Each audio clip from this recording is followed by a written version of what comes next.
Ya Rabbi bu hasatlarımızı bereketli eyle.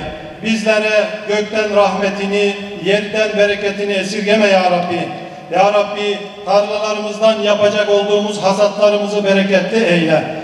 Bizlere helalinden bereketli, hayırlı, bol rızıklar ihsan eyle ya Rabbi.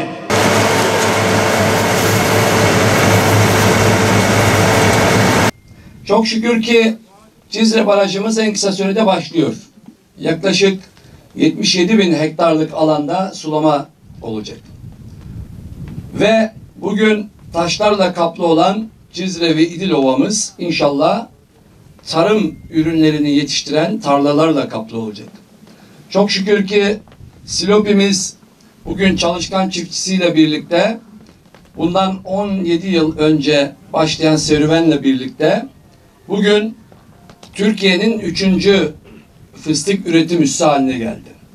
Burada Silopili çiftçilerimizin, Silopili hemşerilerimizin çok büyük emekleri var. Silopi fıstıkta çok şükür ki ülkemizin 3. üretim merkezi. İnşallah bu güzel ovada, bu verimli ovada her yönüyle sulanabilir hale getirilip artık sadece fıstıkta değil, diğer alanlarda da katma değeri yüksek ürün üreterek ve aynı zamanda bunu çiftçilerimizin ürettiği ürünleri en iyi şekilde değerlendirip hem maliyet analizini en iyi şekilde ortaya koyup ve vatandaşlarımızın buradan ekonomik olarak daha fazla gelir getirici sektörleri de oluşturarak burada mevcut kurulan tesislerin daha katma değerli ürün haline getirecek tesisleri de kurup inşallah buradan ülkemizin her yöresine ve yurt dışına ürünler satacağız.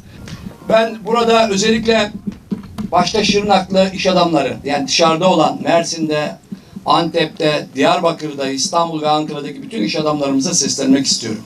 Şırnak'ımız siz zaten biliyorsunuz çok güvenli, huzurlu bir bölge ve aynı zamanda da verimli bir alan.